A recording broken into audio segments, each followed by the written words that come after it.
Good evening, everyone. I'm Bleu. I'm the director of Rochester Contemporary Art Center, and it's my pleasure to welcome you all to today's panel, presented in association with our exhibition, Queering Democracy, Art, Identity, and Politics in 2024. Those of you who are not in our region, RoCo is located in Rochester, New York, which of course is Haudenosaunee territory, more specifically, Onondaga or Seneca Nation of the Haudenosaunee Confederacy. So acknowledging this land and the history is really the bare minimum as far as we're concerned. I really want to be sure that RoCo and we are always amplifying the many ways in which Native arts and culture thrives today in our area. And those of you who are in our area know about our peer organization, Ganondagan.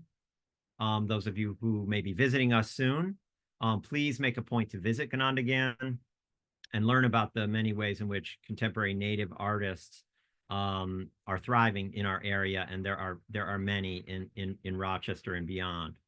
And also, additionally, I'd like to encourage you all to dig back through our archive. Our most recent exhibition was called R.G. Miller, Our Path Forward, and it was a profound exploration of residential schools, as they were called in the U.S., boarding schools, and the personal trauma by a Native artist who is himself a survivor of residential schools. This is a very important topic for Indigenous communities. And in fact, little side note there, apparently the president is going to make a big announcement about Indigenous boarding schools and residential schools tomorrow. So that will be very interesting.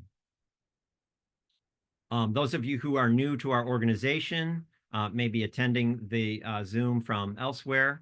RoCo was founded in 1977, and we have a nice long history of supporting artists who are addressing important social and political issues through their artwork. We're one of the first organizations, if not the first, in this region to exhibit artwork that was addressing the AIDS crisis. And this was long before museums would touch this topic. We always strive to elevate underrepresented artists from our community, and we bring new artists and new ideas to Rochester, as is the case with our current exhibition, Queering Democracy. As I mentioned, the show is presented in partnership with our friends and our neighbors, the ImageOut Film Festival. And Queering Democracy brings together 45 artists, all of whom identify as LGBTQIA+, to address our current political and social environment through their own diverse artistic practices, their intersecting identities, and their unique lived experiences. The exhibition started as an open call, to which we received 500 submissions, just showing what a great appetite there was for this exhibition. And a jury of local artists from Rochester who also identify as LGBTQ scored the artworks and did the tough work and put in a ton of time narrowing down to the 50 artworks that are currently on display at RoCo. And today we're joined by only 4 of the artists. And I really want to make a point of acknowledging and encouraging all of our visitors and listeners today to learn about the other artists in the exhibition. We'll have a screen up in just a moment with all of their Instagram handles. You can follow them. You can learn about their artworks as well. And I also want to make a really, I want to extend a deep gratitude to all the artists who submitted. As sometimes the submission process can be quite an emotional, taxing, sharing endeavor for an artist, especially when the subject of the artwork can be quite close to one's heart and one's identity. So we really want to express our appreciation for all the artists who submitted and were not accepted. It's an incredibly subjective process, and it's not a rating on the quality of the artwork. It's just a what the jurors were able to choose to fit into our space. Today, we will hear from, in this order, Cesar Conde and CJ Hungerman, who've collaborated on this exhibition. We will hear from Judith Levy, and then Fidelis Izekor and Paul Yount. We will cycle through a round of each of the artists speaking about their background and their practice, and then we will cycle back through each of the artists, and Michele and I will serve up a few questions to the artists. And attendees, please follow along, contribute to the chat, ask questions in the chat, but artists, please know that we will cycle back to these questions. Questions will be saved till the audience questions will be saved till the end. I have a number of thank yous I'd like to extend. As many of you may know, none of our programming here would be possible. We're a small contemporary art center. None of what we do would be possible without our small team. And administering the call today, Alyssa and Jess are both visible on Zoom and are just, I'm so grateful for their work and efforts promoting and organizing all of our programs. I also want to acknowledge a number of our volunteers who were very involved with this exhibition, including Jeffrey, Reggie, Linda, Frankie, Kate, Christina, Chris, Emily G, and Emily C. Additionally, I want to recognize the work of the ImageOut Art Committee, which we kind of reformed to organize this exhibition. And committee members, Jeffrey Kugler, Scott LaForce, Lisa Rosica, ImageOut staff, Braden Reese, and ImageOut board chair, Michele Thornton, who you will hear from in just a moment. Queering Democracy is generously supported by Assembly Member Harry Bronson and the New York State Assembly. And all of our programs here at RoCo are supported by the New York State Council on the Arts, Monroe County, the Farish Foundation, Ann Havens, Richard Schwartz, and about 1,000 other members. If you're on this call and you're not a member yet, please consider joining RoCo. You'll be supporting all that we do for our community and to bring artists together from beyond Rochester. I invite all of you to learn a bit more about our future programs on our website, which is rochestercontemporary.org. And to any artists who are on the call today, please know that entries are due for our annual members exhibition, November 10th. And there's information about that on our website, of course. Closed captioning is available through Zoom. And if you have any questions, I see there's some conversation about that in the chat already. If you have any questions about how to utilize the closed captioning, please ask that of Jess or Alyssa. And again, visitors, please ask your questions in the chat, but please know that we will be circling back to those at the end so that we can make it through a couple core aspects of the program first. Michele, please take the mic and tell us about ImageOut. Thanks so much, Bleu. I think, here we go. Hi, everybody. My name is Michele Thornton. My pronouns are she, her, and I'm the current board chair of ImageOut. ImageOut is primarily known as an LGBTQ+ film festival based here in Rochester. And just this past weekend, we completed our 32nd annual Fall Film Festival. Although we are most known for the queer films that we bring to Rochester, our mission has really expanded to promote LGBTQ+ arts and culture more broadly. This exhibit was our first opportunity to relaunch the ImageOut Art initiative since prior to the COVID-19 pandemic. And we are so grateful to RoCo for this partnership and their mentorship in bringing this exhibition to life. We really feel that this is such an important moment in time in such a tumultuous political environment. The overlap between the exhibit's timing and this year's film festival has brought so much richness and depth to the overall experience for our shared audiences. We've been able to program related short films during this time, have shared talkback experiences in the exhibit, and even host our kickoff party there at the Art Center. So it's been a really wonderful way for our audience to connect with these stories in a different kind of manner and medium than they're used to seeing things on the shared screen. Now, with that, I'm so excited to hear more from the artists and have the opportunity tonight to be able to continue this dialogue. Thanks, Michele. And with that, I think we're going to kick it off.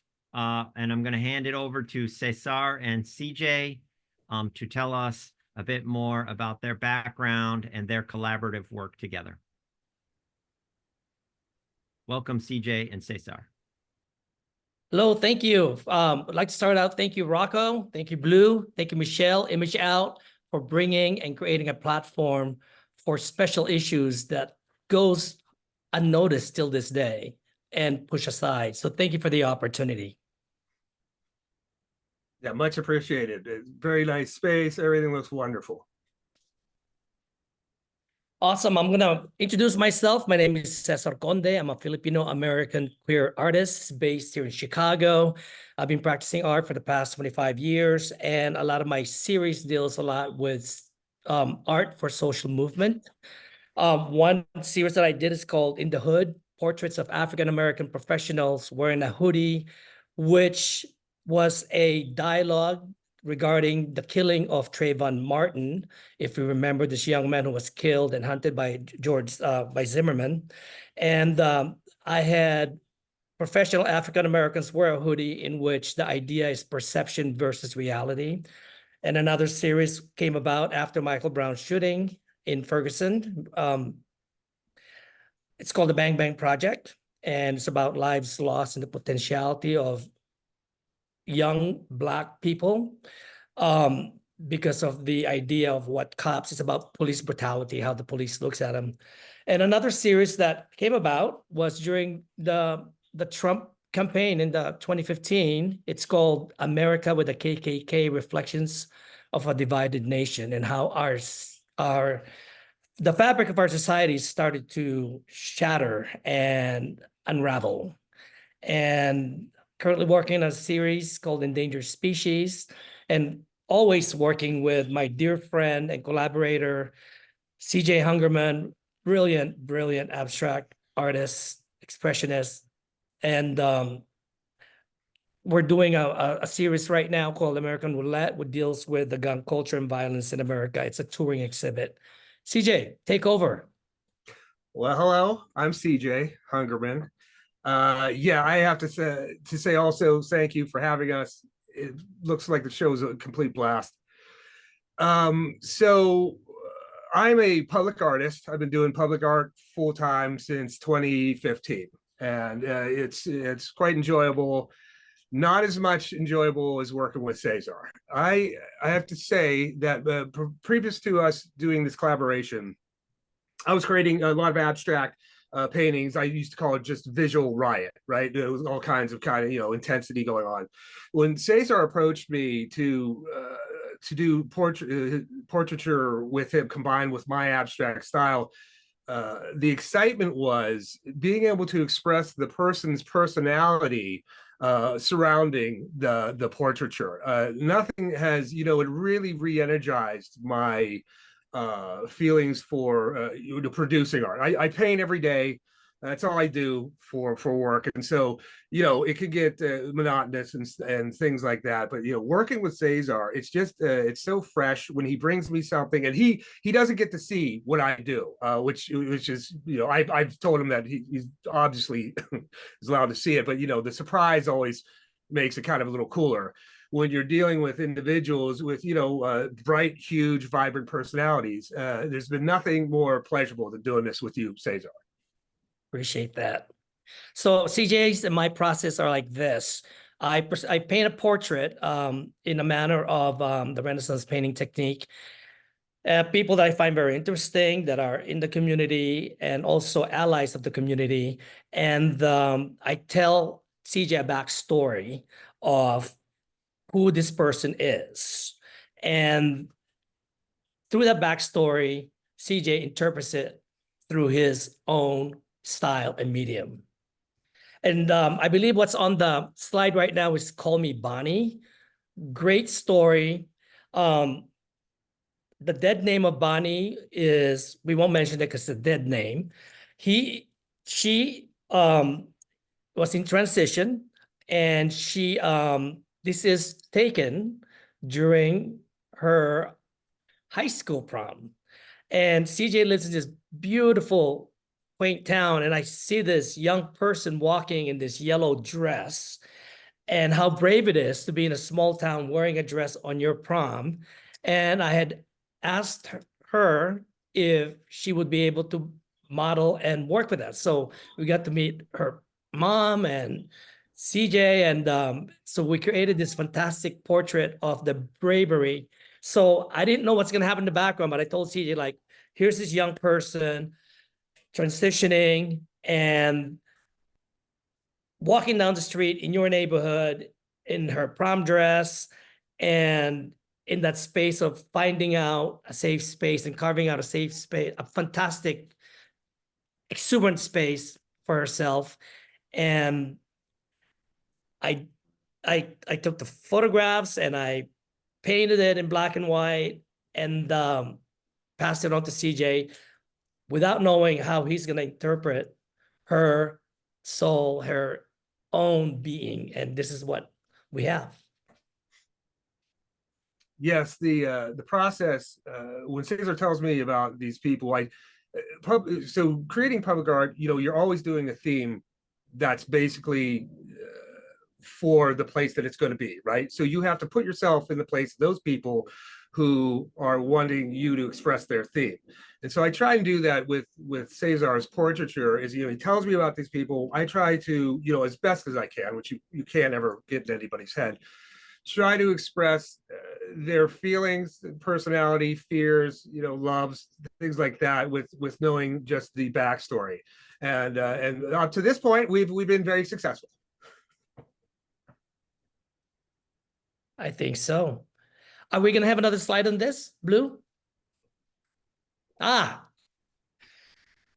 Here's this young, well, not so young person, but young in my heart, is a person that, the reason why it's called a collector is that he goes through the alleys of Chicago and picks up items and finds people in need who needs those items, like a still working toaster. So George has been coming to our open house studios in Chicago every third Friday, and he would just show up with, oh, what do you need? Oh, I need a chair. And George will find a chair in the alley. So this is a celebration of the goodness of this man. He has since retired because he's over 80 years old now. He has since retired from collecting items from people and for people. And I told CJ about the generosity and the brilliance and the expression of this man. He's a saint. He's got this great soul, yet this quirky side of literally spending 8 hours a day in the alleys of Chicago, just picking up random objects that he feels artists in their studios or his neighbors need. So when I created the portrait, I told that story, that backstory to CJ, and this is how CJ came out with this. Yeah, a lot of the imagery I use, these geometric shapes, sort of represent the items collected. Everything kind of is abstractly commenting on his search for things, for people. Kind of the stuff over his eyes is just about him going through his daily routine. A lot of these images I put in there are reminiscent of clouds and rainbows being kind of literal what they are, but it's a searching sort of personality type, which all the kind of weird iconography leads to this kind of having to do things for the other people that he's connecting with. Let's go to the next art. please, Bleu. This is Sun. Sun is, Sun's pronoun is they and them. Sun is Filipino, she's Filipino American. They is Filipino American, and that's actually Sun is my niece, and so Sun's got a very interesting transition that's happening in their life. They are going through not just the identity of finding out what it is like to be Filipino American, but also finding out what it's like to be queer in a queer space. And to top it off, Sun's father is white. So they're dealing with the idea of, I have a father who has nurtured me, yet he's a colonizer and he's an imperialist. He comes from a white privilege, yet my mother did not come from that. And yet I'm living in this very privileged space. And so this is the frustration that Sun has. I had asked Sun, just scream for me. And I took this photograph and I told CJ about Sun's story, their story. And I just love the way CJ captured the chaos, the confusion, yet the direction and the energy that Sun has within themselves. CJ. Yeah, this was one of my favorites to do. It literally everything is just about this human's vibration, and and Cesar explained, everything in here you with the backstory has something to do with the turmoil, chaos, and also revelation of who this person is going to be and become. It was just a blast doing this piece. And I love the bomb that you put in there. Yeah, right. Yeah, that was I know, right, for the whole thing. It really, you and I really connect at a fantastic level, well, personally, and with the artwork. And it's just been so much of a being able to depict the personalities of these humans is just a real blast again for me. Thank you, Bleu. I think that's great. This is our icon, the bull. We'll talk to you about the bull. Rohan is a multicultural Blasian. They started, his pronouns, or their pronoun is they and siya. Siya it means them or you in Tagalog, in Filipino, because in our language, we're very gender neutral. We don't assign masculine or feminine. So in many ways, the native language is so far more advanced as it respects third sex. We call it the third sex in the Philippines. It was a non-issue before colonization, before the Spanish came in. Having the third sex, being binary, being gay, lesbian, trans, is just a way of life. And so I want to celebrate it. I want to celebrate Rohan. He was a graduate of Northwestern University in journalism. He's also an author. They started the first Blasian March in the United States, recognizing that there is such a division between Asians and Blacks and the need for combining creating an allyship and a bridge between culture, because the way our society has been socially engineered is to create a division between African Americans and Asians by calling us the model minority.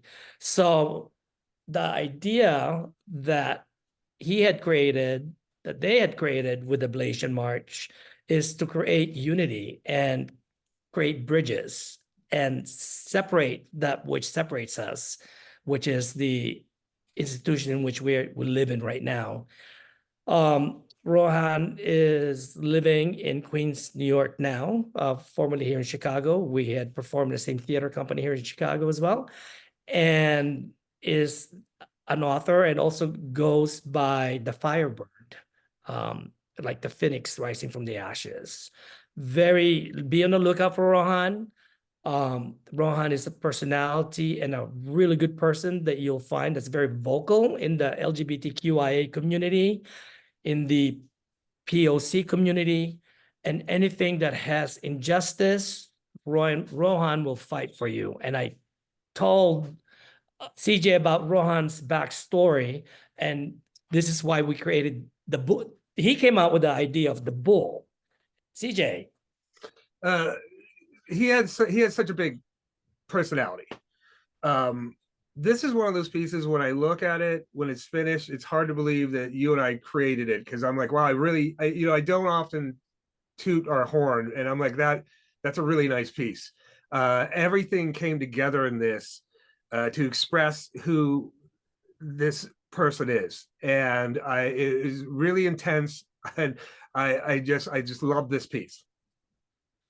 So our collaboration, it's such a wonderful collision in which complete blind trust with another artist. CJ and I had been friends for many, many, many years. He's my white brother, as we call it. And we just love each other. And I just trust them. I'm just like, here's the canvas. I'll see you in a month. And yes, and every time I do it, the great part about it, and I'll be quick, is I don't worry about anything. I just know that it's going to come out fabulous, because Cesar is not going to be pissed at me for doing something crazy with it. And that is just, not only is the subject matter beautiful, but the whole situation is, and it's fascinating to be able to do this with you. Thank you, Cesar and CJ. Such a cohesive body of work, and a really interesting working method you two have evolved. We're gonna move on, and we're gonna pass and invite Judith to take the mic, unmute yourself, and tell us about your background and your work. Welcome, Judith. Hi there. Thank you so much. First, let me thank RoCo and you, Bleu, and all of your marvelous staff and ImageOut, because this has been a great opportunity for us artists, and how important it is that you were able to collaborate together to create such a wonderful show that really addresses so many critical issues. So I am very grateful. I've been an artist for a long time. I grew up in the suburbs of New York City in a large Jewish first-generation family, and there was a lot of noise, a lot of conversation, lots of discussion around political, social, and cultural issues, and certainly always a lot of concern. Nobody ever really felt safe, particularly in a country that was fraught with racism and anti-Semitism.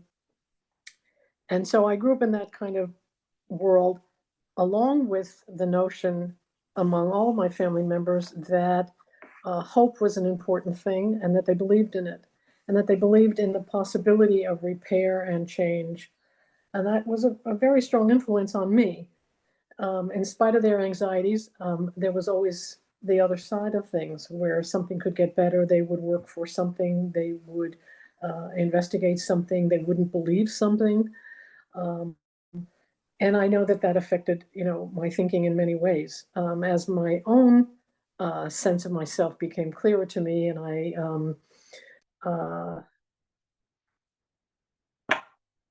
I became, really focused on my own queerness and my own identity. Certainly there were some differences for me in terms of to what extent I belonged to this family and to what extent I didn't. And that can be seen in my work, where I am looking for images, and I'm looking for history, I'm looking for reflection. And part of that is what I investigate, and the need for that, because so much of queer history has been either obliterated or ignored. And I think, part of what I'm interested in is, unburying some of that. So I do question historical narratives. I make up my own narratives. And I often work in series, because I find that for me, series are a way for me to really expand on an idea with some shifts in perspective. and just a way to keep re-examining something. And in the piece that you see here, this is one in a series of what is called panoramic postcards. The postcard itself is 5 feet long, and it's a digital print. And the back on it I put up so that you could read it. I don't produce that in the same size. I produce that in the size of a regular sort of long postcard, probably about that big. Sappho Beach, Glory, Kansas, and Sappho Beach is the oldest lesbian beach in Kansas and was established as part of a collective farm in 1883 by the Daughters of Gaia, who went west to create a safe homestead for themselves. Today, lesbians residents run a prosperous organic farm and enjoy recreating on their pristine beach during their leisure time. That's invented, but I invent these things for a reason, because there probably was a farm, but it wasn't included in the formal history that we are taught and that is presented usually, to the world. And I make these by taking lots of digital little cutouts from many, many vintage postcards and then stitching them together digitally to create this one. So I could use maybe 20 different cards. I might take a piece of tree, or I could take, part of a cloud or something else in the background. And so it's a lot of searching and a lot of looking. And one of the things about souvenirs is that they're usually benign and they try to make the world look better. It's always a souvenir postcard where the sky looks better and than when you're standing there and looking at the site. So I was interested in the idea of a small souvenir postcard and then really sort of turning it on its head to use it essentially as a confrontational tool. And so here I'm saying there were lesbians, they did live together, we just don't always know about them, and I'm celebrating that. You can go to the next one. This is from a series called Portraits of Queer Couples, and I have taken commonplace kitchen salt and pepper shakers, and I've built dioramas, and I've made about at least 20 or so of these so far. I literally build a diorama like a kid does in a cardboard box, and use found wallpaper, or in some of the others that you can see on my website. Some of them are more elaborate. And again, I'm looking at queer history, and I'm looking at the omissions that exist because we weren't reported about, we weren't included.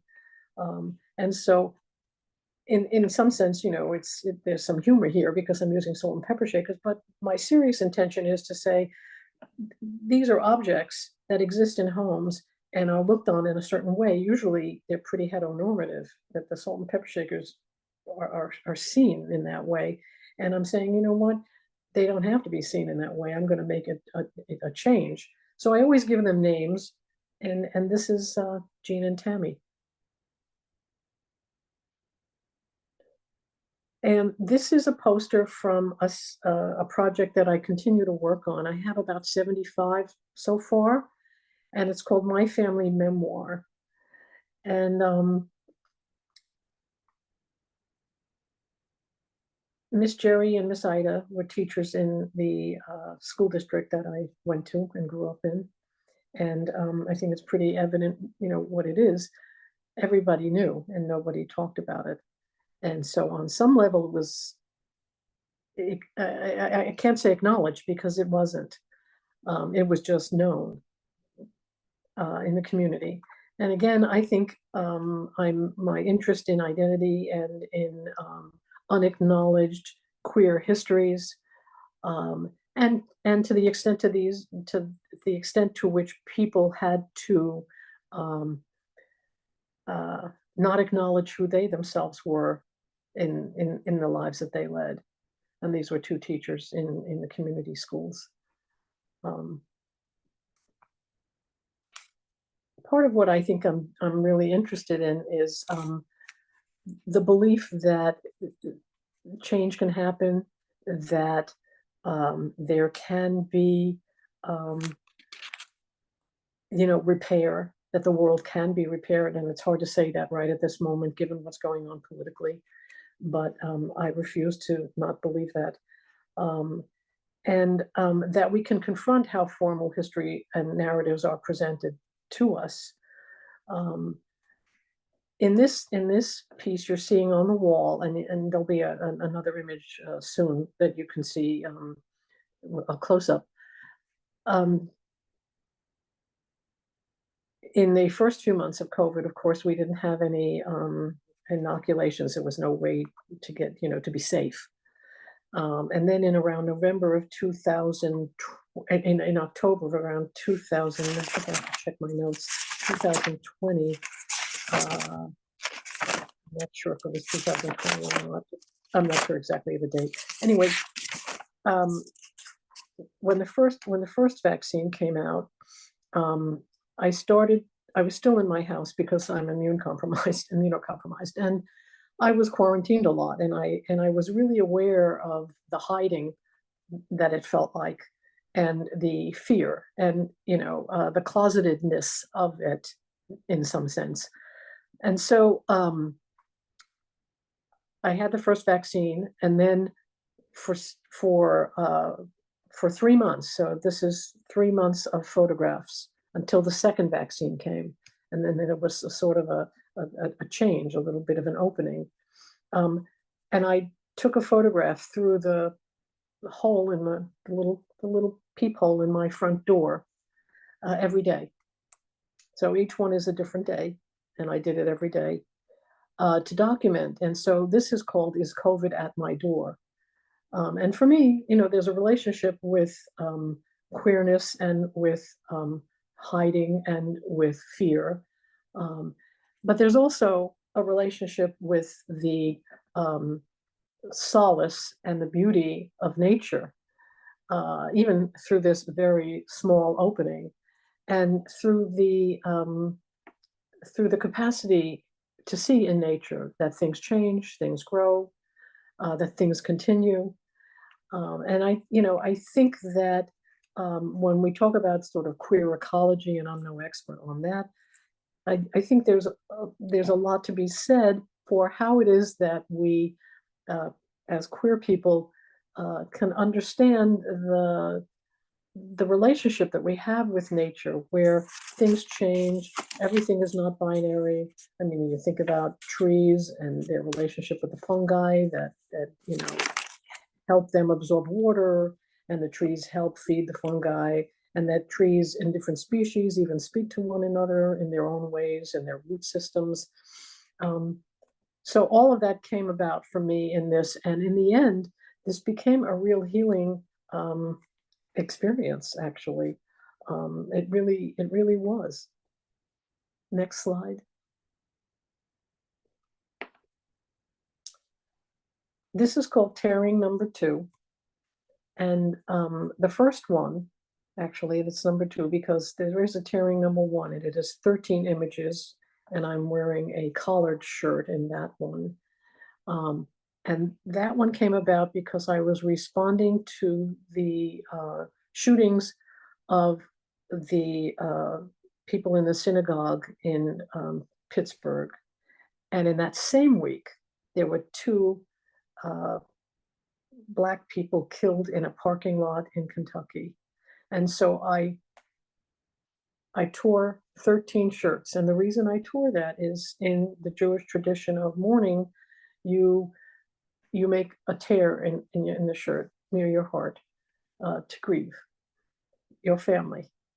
And I thought to myself, well, my understanding of family for me is an expanded one. And that's not particularly unusual, I think, for queer people, because we talk about community and we talk about family, and it's a much more inclusive world that we live in that way. So In 2021, the Human Rights Campaign, as you can see written here, reported that 57 transgender, non-binary, and gender non-conforming individuals were killed in the United States. And this is the highest number to date. So I got a shirt and tore one for each person who was killed. And the 3 empty spaces are for those that are not reported, because we know there were more. And so here again, I think I'm interested in bringing to the forefront those things that need more attention, whether it's historical documentation of communities or lesbian communities, or it's the deaths of transgender, non-binary, and gender non-conforming people. And each tear is significant, and it shows my flesh. And I purposely did not show my head because it is not about my face, but it is about their body. It's about my body. It's about our human connection. And it is about the notion of family extending and grieving their deaths. And it is truly a plea to the world to mitigate the violence and the prejudice against all queer people, and in particular, all queer people. Thank you so much, Judith. Oh, you have a couple more. I'm sorry. I'm I do. jumping I'll in make it. early. I can make it fast. Sorry. I spoke before about history and also the environment and climate and all of that. This is a film. It's a 14-minute film, so there's no clip here for you, but I can say to you that I wrote the script and I performed in it, and I play a golem. And a golem was,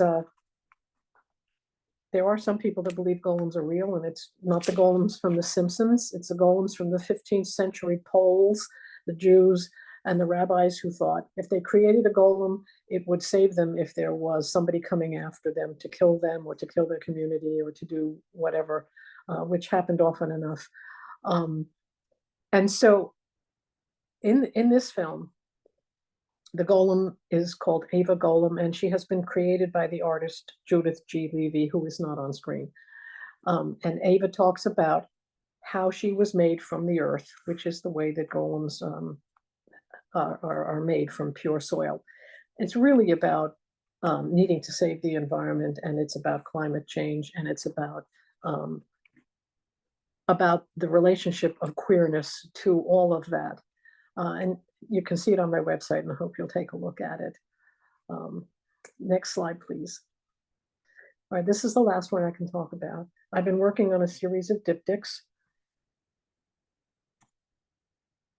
and it's a part of this human nature series where I pair images, and I think it's pretty clear what's going on here. So one of the things I use is I have always taken detailed photographs from old films that I watched as a child, as I was trying to find some kind of representation of myself, because I certainly couldn't see it in my family, as I watched old films on television with my brother. And in New York, we had a movie station well before many other places in the United States.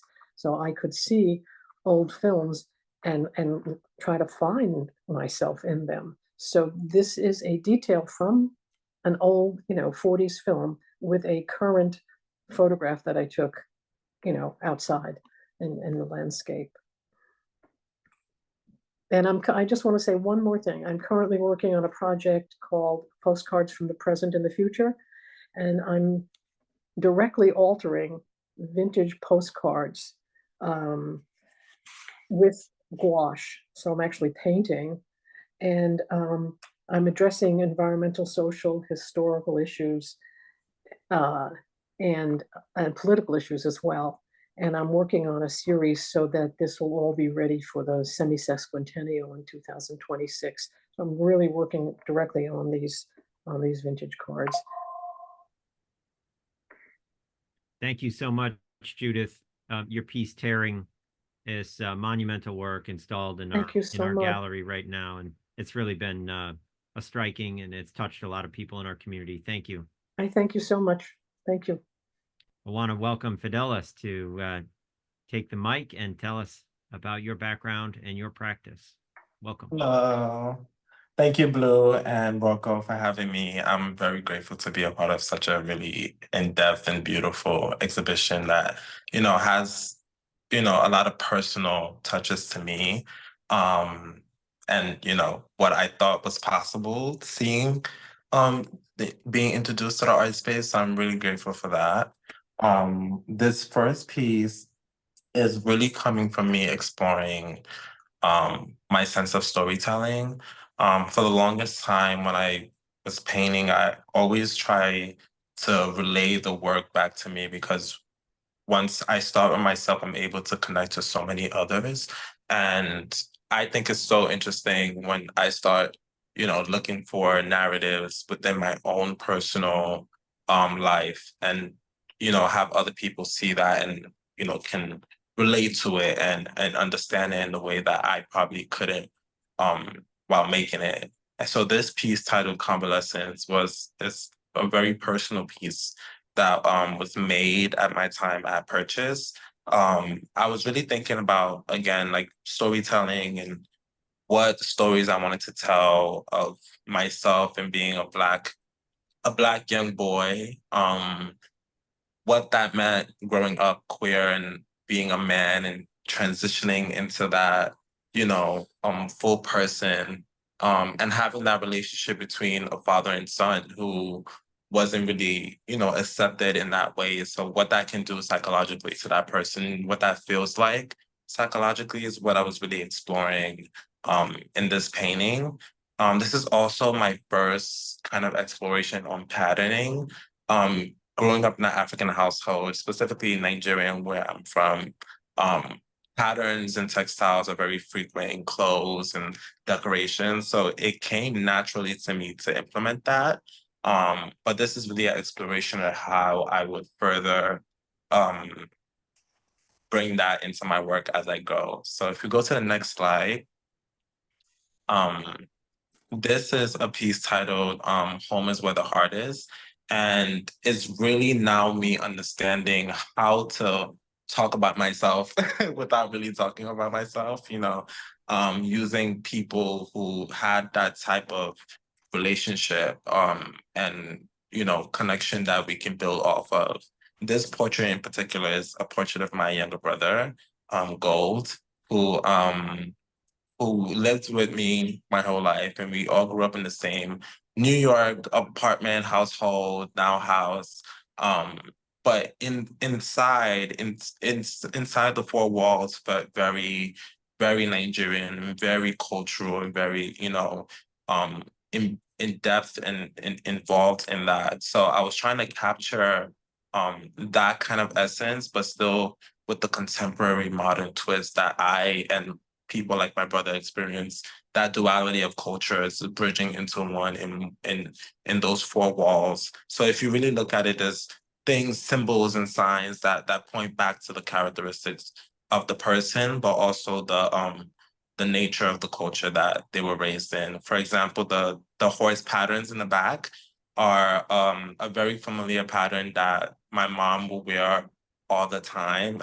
It's a very popular pattern in Nigeria that most women wear, and it's titled Jumping Horses. And seeing this, felt very connected to home for me. Every time I saw it, either like on the spread, like going to the grocery store, like in the African markets in the city, you will always see that pattern. So I kind of used that and adapted that into this composition here with my little brother.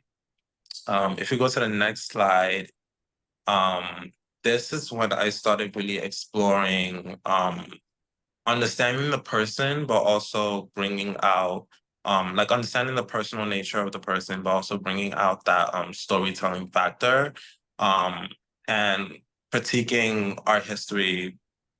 On top of that, being in academia, I was learning a lot of white history and Western history and how that played and adapted to the rest of the rest of the world.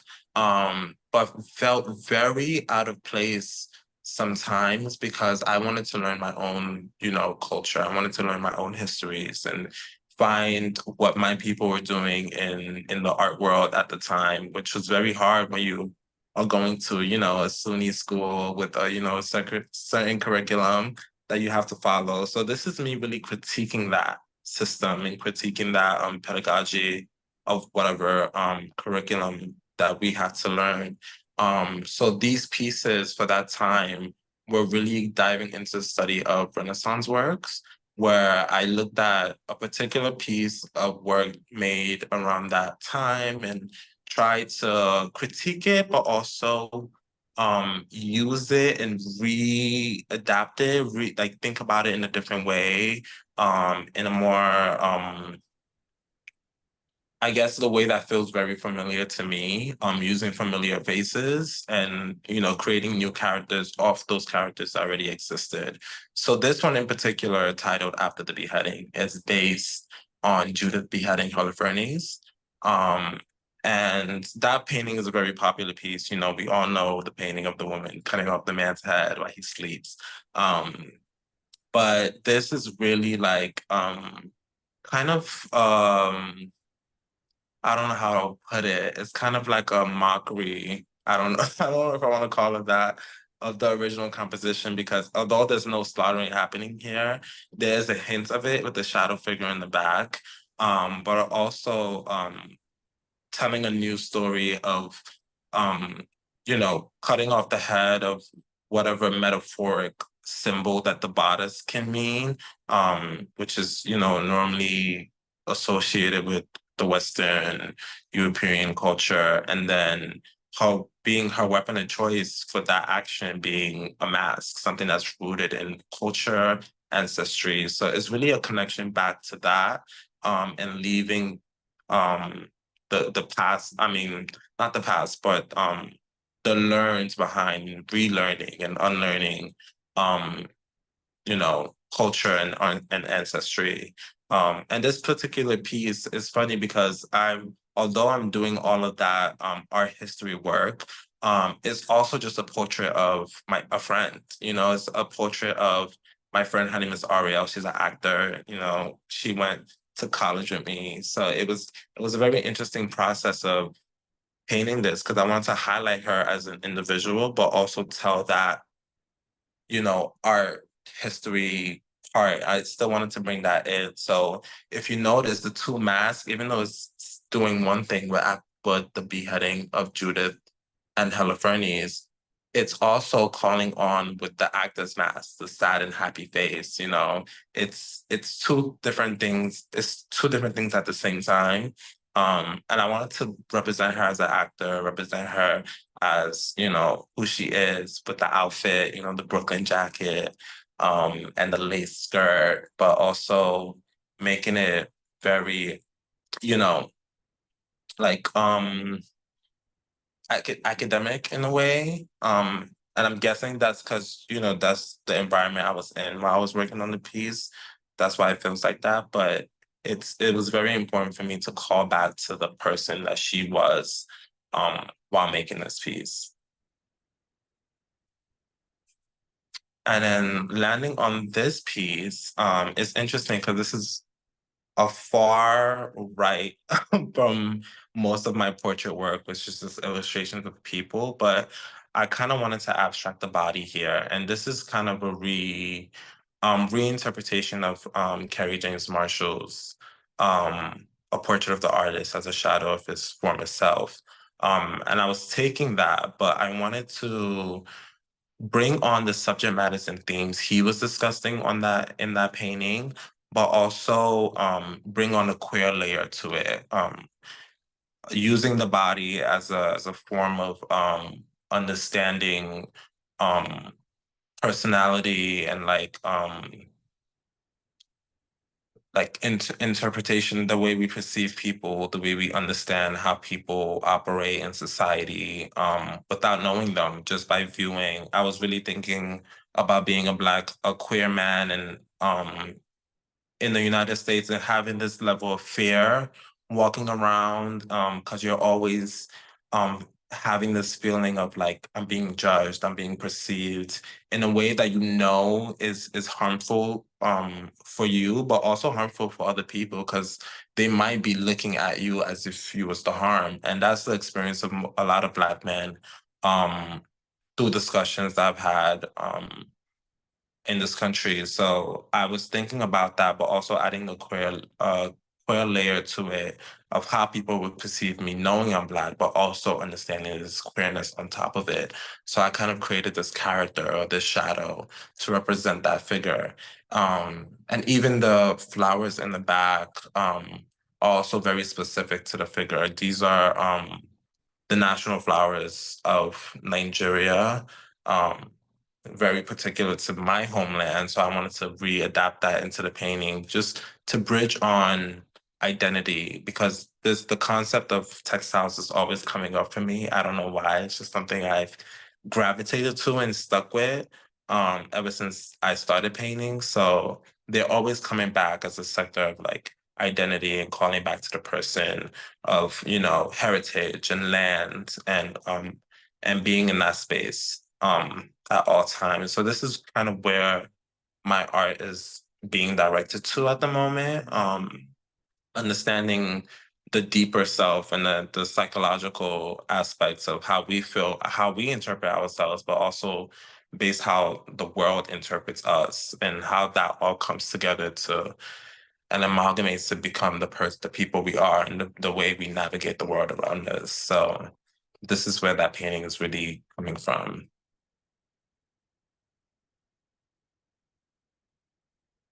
And then this I did around the same time I did the After the Beheading, which is my Renaissance series. I was actually, funny story about this, I was having a conversation with the model in the painting, who is a friend of mine as well. And the painting really came from that conversation. We was having a deep conversation of being gay men and understanding relationships and sex in a certain way than most people, and not than most people, but like you know, just straight people, and understanding why we felt that way and what made us feel that way, or what in society kind of gravitated our mindsets to portray love or deserving love or deserving healing in a certain way. So we talked about that and the perception other people might have of us as, you know, based off the things we experience, whether good or bad. You know, a lot of queer people experience trauma growing up, sexual trauma. So it's very hard to talk about that without feeling like a sense of judgment or misunderstanding from a person that might not, you know, even grasp that, you know, experience growing up.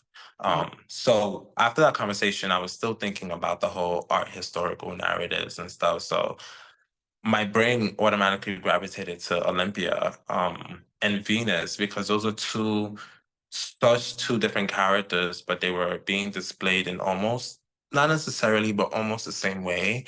And I wanted to see how those different personalities would bridge being in one, because those two experiences, we felt like we were experiencing at the same time, you know, being this Venus, being this figure that everybody was looking at and attractive to, and but at the same time being a sex symbol in a way that didn't always work out in, you know, your favor.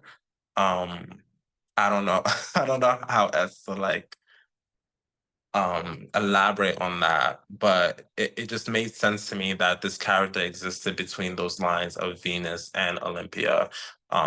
So we came up with that character, and initially it was only supposed to be him, but at the time, funny enough, we were talking about experiencing love and relationships, and his current boyfriend was in the room when we were taking the pictures. So I said, you know what, it's very rare that I see a love story portrayed in painting in this way. So I decided to add him to the painting at that moment and really make it about a connection between you know, two people.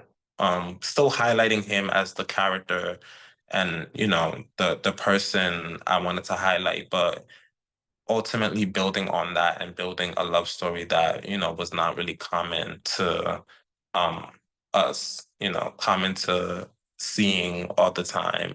And we talked about culture, his culture being from Dominican Republic and the connotations of queerness behind that, and his culture behind being Haitian and the connotations behind that, and like kind of bridging that and having that conversation of Haiti and Dominican Republic actually having some type of relationship in a way. They exist in the same landmass, but seem so separated. And here you have a modern couple, a boy from the Dominican Republic and a boy from Haiti, being in a relationship and kind of bridging that culture in a way, like spiritually, almost bringing the country together. Not literally, but like, you know, two people from separate worlds kind of finding this space and existing together in the space, which I thought was very beautiful.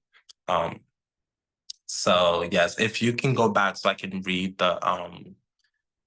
the description for the painting. So what I wrote was, the artwork recognizes sexuality, sensuality and sexuality in masculinity, while also highlighting Dominican and Haitian culture through the queer lens. This is in this narrative, which I like to call my paintings, because I see them as kind of like a storytelling and narratives of these people, different characters in different places. We have just interrupted an intimate exchange between these two men. The painting is a manifestation of all things love. Love in a dimension where it has been denied. It is a reassurance of love, sexuality, and the self. The Venus of Hispaniola calls upon a redefinition of what it means to be a man. It calls, and in some cases forces the viewer to look beyond the naked body to find love. And yeah, that's what this painting really encapsulates for me. It's the language of just existing despite what you've been told, of what you've seen. It's like letting go of all of those things and imagining manifesting something new, something that you want to see, you know, and that's what this is. Thank you, Fidelis.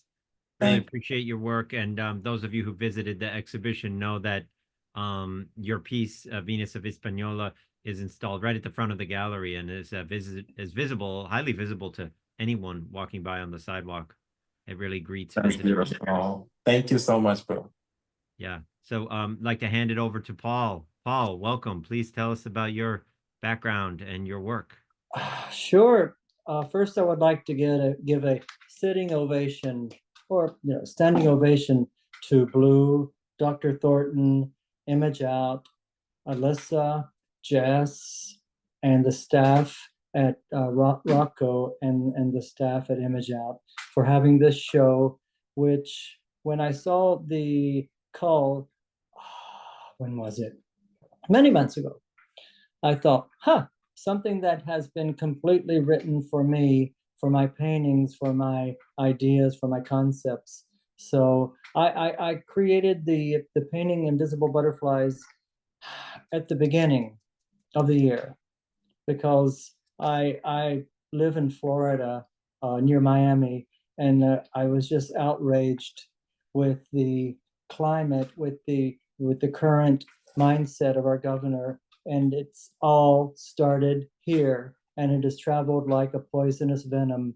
So thank you for having this show that gives this light onto the darkness. And it's not over. The horror story is continuing and will continue. So what I paint about is the human condition, which is a huge category. I've always been fascinated by the psychology of how people treat one another in a despicable manner or a beautiful manner, and how we're treated and how we're mistreated, and it goes back and forth. And also the metaphysical concepts of humanity, the metaphysics of consciousness, the sense of being, the state of where we come from, where we're going, and where we're going to take all of this, hopefully to make a more futuristic, better world. because I don't see what's going on in a better world right now. And I've been painting for 45 years. I hope everyone has enjoyed all the paintings in the show because they're all wonderful and beautiful. But I have been painting for 45 years about the human experience. And in the paintings, I use color as a strong component, and color is as a visual language. It's not just put there as an aesthetic quality. It's there as an thought, as an emotion, as the Fauvist used. And then the compositions I use a 1 point to a 6 point perspective. I have 300, 400 paintings, and it encompasses so many different ideas and concepts. So the way I see myself, which I don't like to label, but I can say I'm a queer time traveler in a time machine, and then I can get into the machine and toot, toot, toot, toot, press some buttons, and then go back in time, because history is fascinating to me, what has happened and how it repeats itself, and what we gain from experiences and memories. And I take all of that and I get out of my time machine and I put it into the paintings, and I apply it into, a lot of them are triptychs, which has the symbolism of the beginning, the middle, the end, the past, the present, the future. And I always say, oh, we can push whatever is bad into some other realm where things can get better. Maybe when we all fly to Mars or Jupiter or Venus and we create a new world after we destroy this one, things will be better. Or maybe it'll be better here, but there seems to be a lot of hate and bad things going on. So I would like to go to the first painting, please. Oh, is it there? Is it there? Okay. With this, the title could be called History Repeats Itself. Paragraph 175 was a legislation, a law that was enacted in 1871 in the German Empire in the criminal code, and it was against queers. It was to say that they are worthless, that they are nothing, that they have no right. And then in 1935, after Magnus Hirschfeld created the first sex institute in the world, the Weimar Republic was the most aware, the most captivating place, I guess, on earth, because it was the place where queers and more than queers, anyone could be anyone, even though paragraph 175 was in law. Still, they didn't push it until 1935 or previous to that. And then they went into the cafes and the cabarets, and they clamped down in the Weimar Republic and closed everything. And they brought queer men. It was focused towards queer men because of the sodomy, because men had sex with each other, which is still the outrage now. In our culture, it bothers people. So the Nazi regime took the men, took them to the concentration camps or to prison. So this painting is depicting that in my horror, science fiction, voracious appetite with the resources. So you see the non-binary figure in the left. That person is holding the dossier 175. And I created a whole futuristic outfit that that this person, not she, is carrying. And at this time, this could be seen as a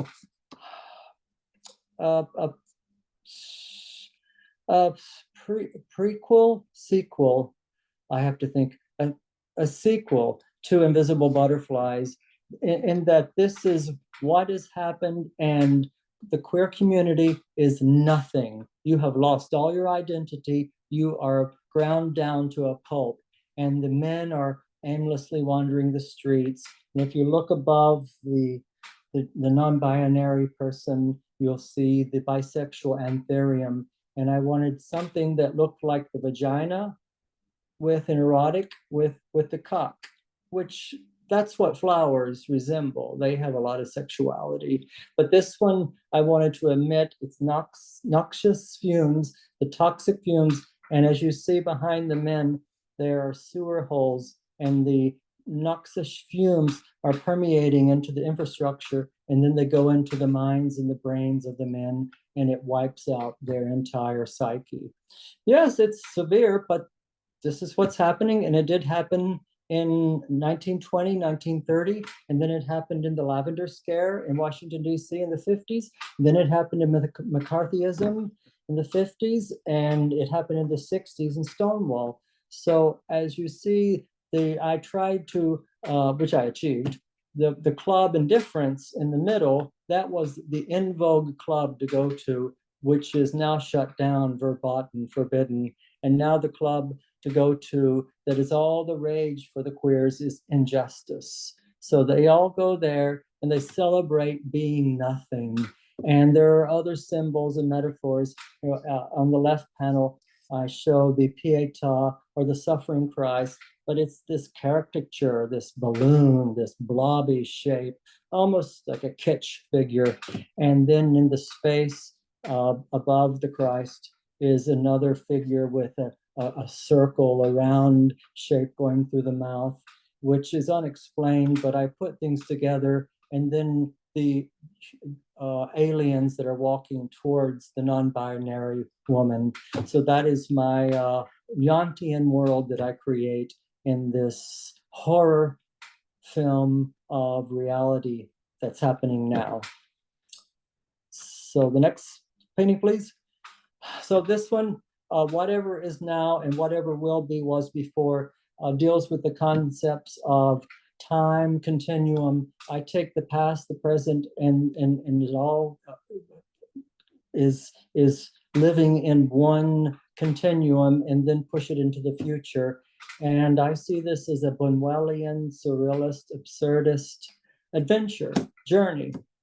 So, okay, I have a pig, and the pig is a walking strange toy, and the pig is eating an amaryllis. How wonderful it is to be an artist and to have this storytelling and this imagination.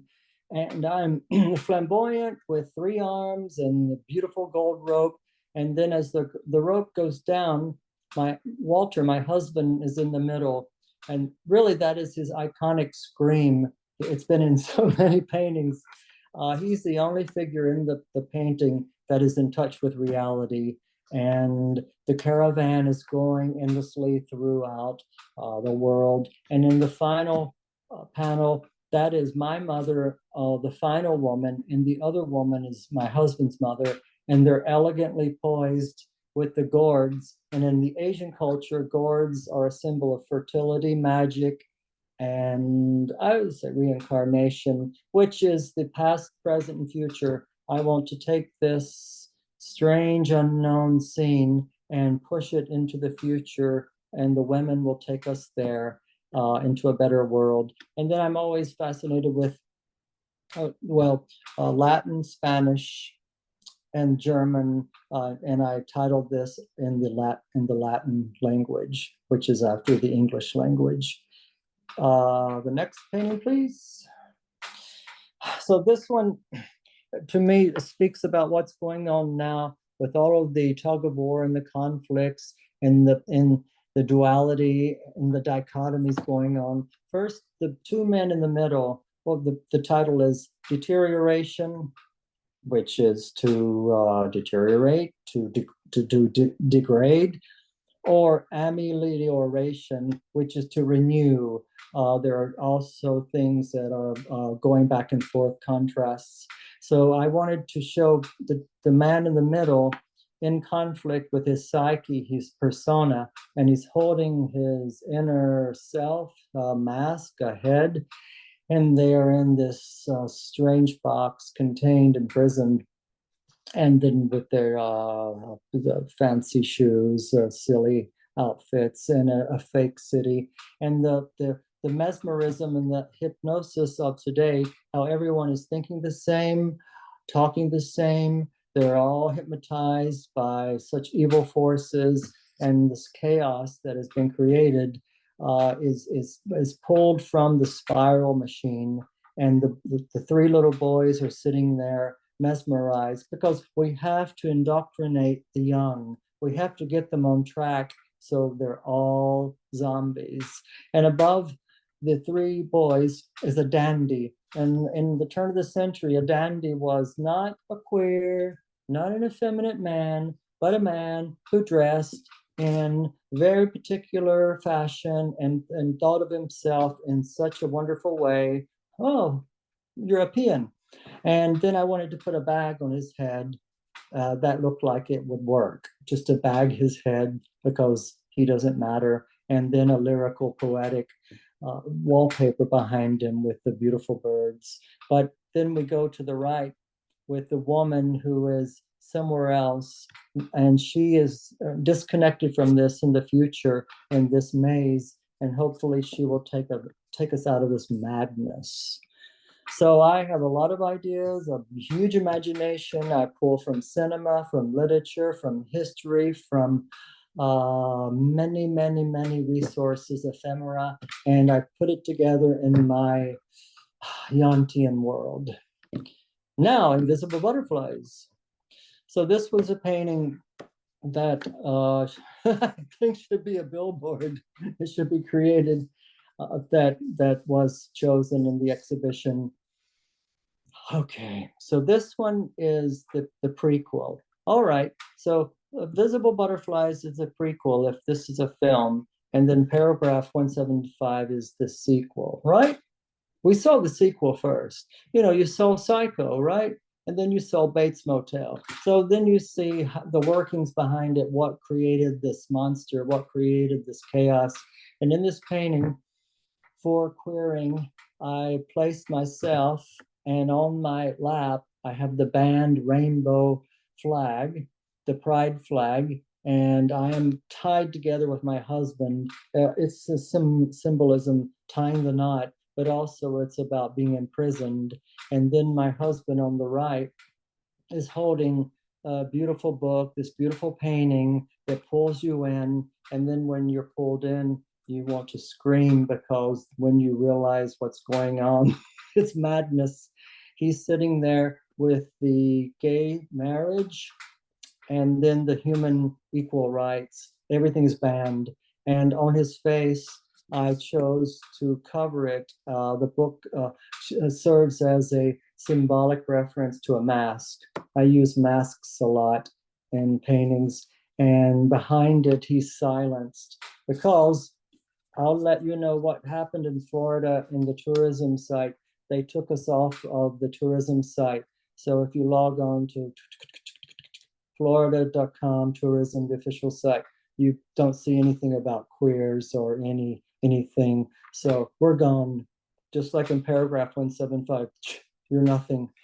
So the lavender color first goes back to Berlin, because the first gay anthem was the Lavender Song, and it was a huge hit, sung in the cabarets. Really, all of you should Google all of this, the Weimar Republic, paragraph 175, and see how history repeats itself, and it's doing the same now, and it's getting worse.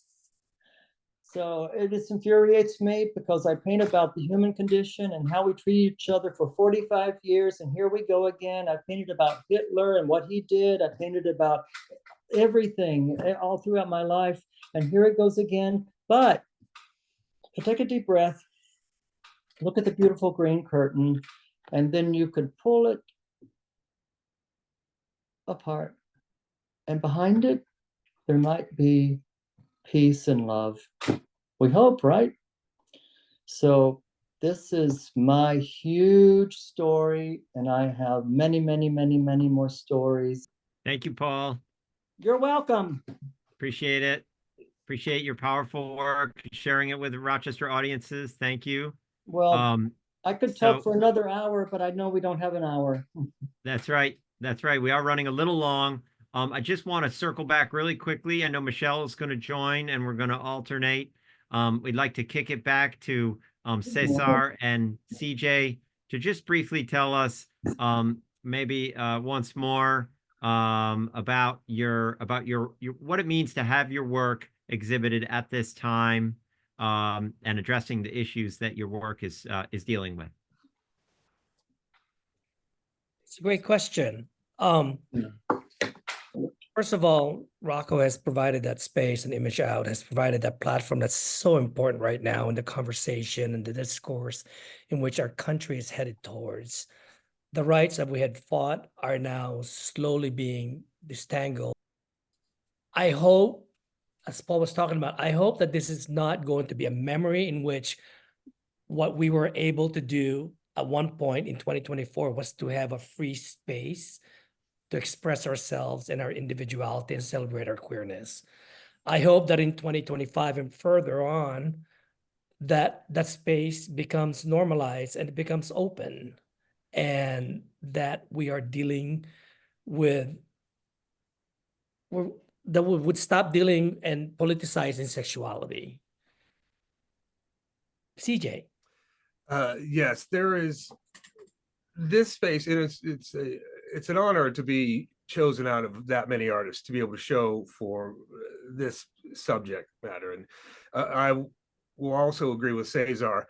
Paul's right, shit's gone sideways. And being able to have a place like this, and there's tons more all over the United States to be able to show, the gay community is, real people, and guess nobody's got to be scared of it. I don't understand this whole situation going on. It's just completely, just the violence is getting out of control for something nobody should be concerned with. Thank you too. I wanted to, Michele, would you like to chime in? Absolutely. Thanks, Bleu. I want to bring Judith back into the conversation. In your earlier comments, you highlighted this thread connecting safety and hope. And that really that resonated with me at this moment in time. I think that during this election season, the idea of safety and really kind of by extension, hope feels sort of out of reach. And that's my opinion, but I think it resonates with so many others. We know that transgender rights and really even the right of trans folks to even just exist has entered the political debate. It's on the ballot. It's front and center. Can you talk a little bit, maybe more personally, about how the process of creating art during a time of uncertainty or whatever the opposite of safety is, right? Can still inspire hope or maybe create a sense of maybe more safety? I certainly don't feel safe myself, but I feel safer probably than some. I'm not a person of color, and I'm not a trans person, so I can pass, and even if I'm not doing that voluntarily, I can be out in public in such a way that my safety is not in question in that way, unless I make myself known. But I am very, very afraid we're gonna be at great risk of losing our individual rights and our rights as women. Certainly the abortion issue, but it's even bigger than that because it's about everybody's bodies. We've already seen enough that doesn't bode well. But I can't live without hope. I think that's what it comes down to. So I almost don't feel like I have a choice. I actually don't feel like I have a choice. There's something in me that drives me to feel hopeful. I don't know if that answered your question. It does. I think it speaks to your motivation for doing what you do. So thank you for sharing a little bit more insight on that. I also think hope is pretty revolutionary. I mean, I think hope is a pretty confrontational kind of thing. I know it often is presented in some way that is nice. I don't think hope is nice. I mean, it can be, but I think hope can be confrontational. I think it can be revolutionary. I think it could be all those things. So I refuse to give it up.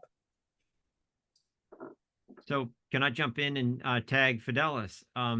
Fidelis, first, some folks had wondered what painting you were referencing in your work, and you have now answered that question. But if you would like to say any more about your references, please do. But also, I wanted to pick up on what Michele and Judith mentioned.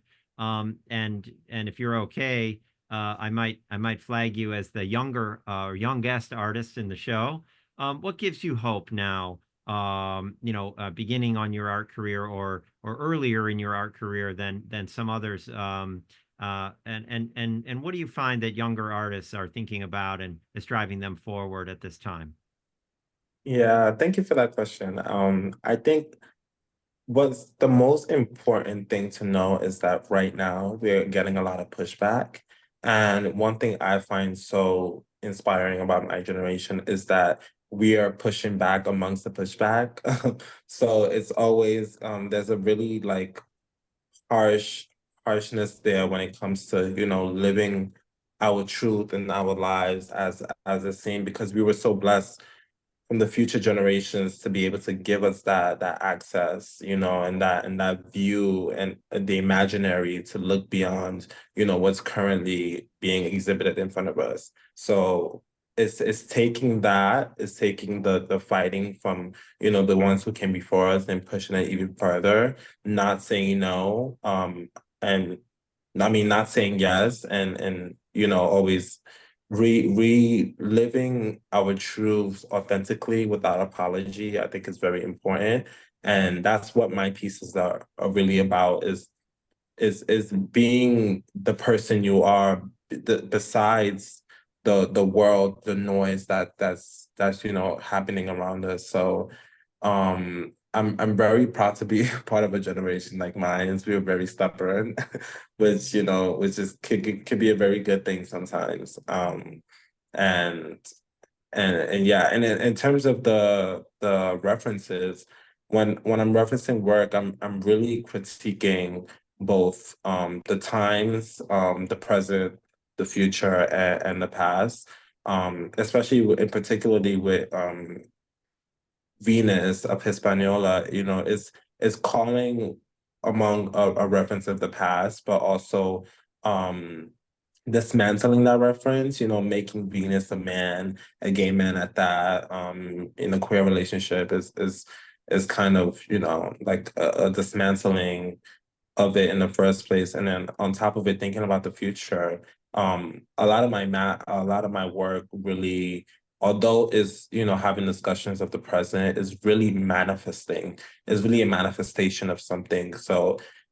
this painting, along with so many others, is manifesting a future for ourselves that we are not giving up the hope of seeing and visualizing what we truly want.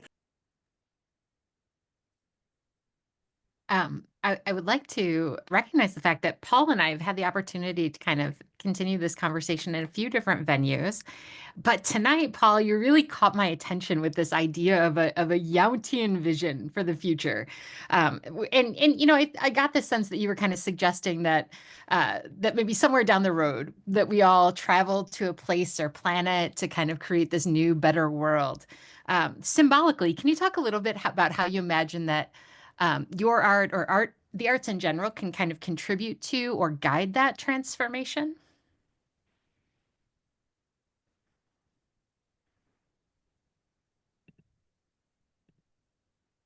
Oh, Paul, I think you're on mute. Is it okay now? Yeah, we can hear you. Are you meaning how my vision, my visionary part, that the prophetic part can guide humanity to a better place, or Or be a cautionary tale for that? I'm curious kind of how, I mean, I have to imagine that you create the work that you do with some hope that it will have an impact and guide things to a place that we might hope to get to.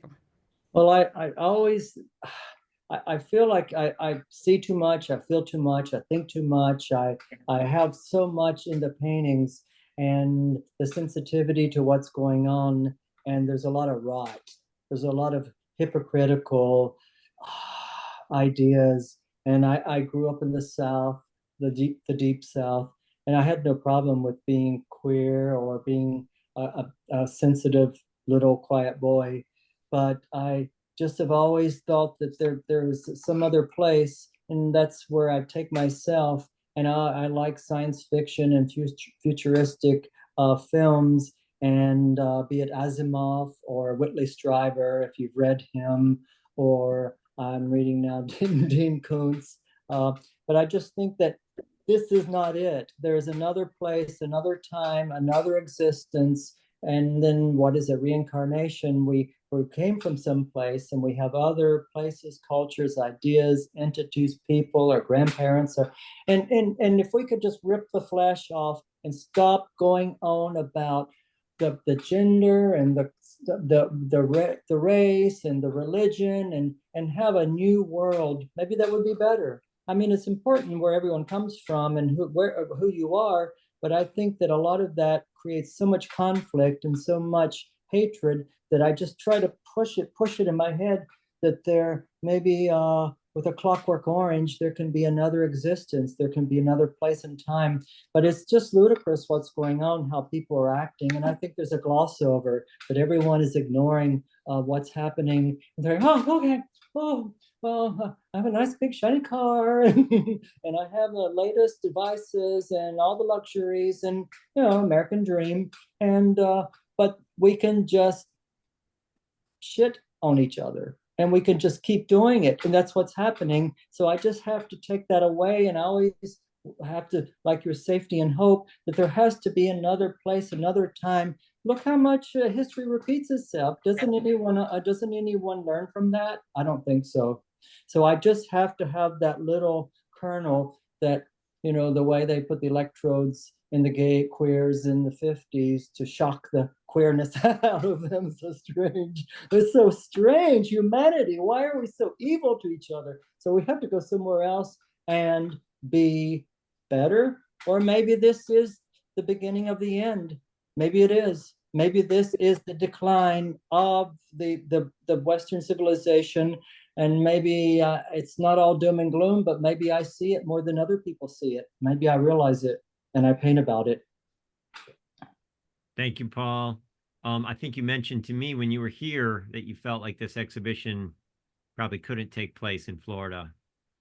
Oh my God, no. That kind of stuck with me. The whole your quick summary was that the whole exhibition couldn't take place in the whole state. There's nothing in Miami. There's nothing in the museums. There's nothing that's talking about this. There's nothing in Florida. There's nothing. And I submit, and Bleu and RoCo and Michele and ImageOut, you are the leaders of the new world. You are trying to shed some light on this hate and make a change. No, this could not happen here. No. They would thanks, Paul. And I want to kick it over to Cesar. Okay. You had your hand up. Yes, thank you. I want to say thank you, Fidelis, for mentioning the fact that your hope and that your strength comes from those that goes before you, and our allies, absolutely, Paul, Judith, and our forefathers, mothers, for queers, make this possible for us to be in this space. Exactly. As a person of color and being an immigrant, and Michele, you mentioned hope and safety. I don't feel safe in this country, having been here for 50 years. This past 6 years has not been safe. I do not want to drive to Indiana. I don't want to see Confederate flags. I don't feel safe as a gay Asian man. As a person of color, as an immigrant, and I will always be in the eye, although I hold an American passport, in the eyes of this institution, I will always be the other. And I also want to address that in order for us queers to create a very cemented identity, we need to get rid of racism within the queer community. We need to get rid of sexism within the gay community. We need to get rid of transphobia within the queer community. We need to be in support of it. And it gives me hope to see young minds like Fidelis continuing the strengthening of our community. Thank you so much. So thank you. And thank you guys for creating this space. To learn. Thank you. We have just a few more minutes. Would anyone else like to share anything? I also want to thank my straight allies, CJ. You got to create the conversation, and it's reaching out and again having the dialogue and having a safe space for that. Oh, can I send out an invitation Sure. to everyone? I would like you to all come into my time machine, enter my time machine, and you cannot forget all the past and all the horror and the hate. I find it appalling that things are going on in the superpower that we live in, this advanced culture. It's not evolving, but please, all of you are invited into my time machine, and we'll go blast off into the world of hope. We'll go somewhere far away, but that's what artists do in their imagination, in their hearts. And Judith. I wanted to say that we just need to keep continuing to make the work and doing the work. And that's just going to be something that all of us who are speaking today will do, because that's something we can bring to the world, and I believe that does get people to think about things. I always believe that, and it becomes, can make some meaning for them. Michele, would you like to add anything or sign us off? Thanks, Bleu. I really liked all of the references to storytelling in the artwork. I think that this is such an important way for us to kind of take a different approach to doing this work. It's easy for us to get into debates around the dining room table with family, to fight about what we see on cable news. But really, I truly believe that whether it's the visual arts, whether it's film, it's the stories that people connect with and that can help folks maybe move the needle a little bit on changing some of their fears, normalizing and humanizing our broader, more diverse experience. So I have so much gratitude to the artists on the call today and all of the artists that were brave and courageous enough to create and exhibit this work, because I do 100% believe that this is where so much of the social justice and activism work actually has impact. Absolutely. And I just want to, again, thank everyone for participating in this call today in the program. This recording will be available on our website soon. And I just wanted to, again, thank all of the artists who spent the time and the energy to submit to this call, and all of the other 45 artists who have an artwork in the show. And this is a list of those artists. Just a terrific list. And the jurors did such a phenomenal job selecting these artists. We have a really great, diverse, and representative roster of thoughtful and challenging artworks in this show. And hopefully it sets a precedent. And additionally, we really love when artists get connected through an exhibition here at RoCo. We're a small organization, but we know that the show has already created connections across the country. So just wanted to direct us again back to the full list of artists, learn about them, investigate their work online, and give them a shout out for all their efforts.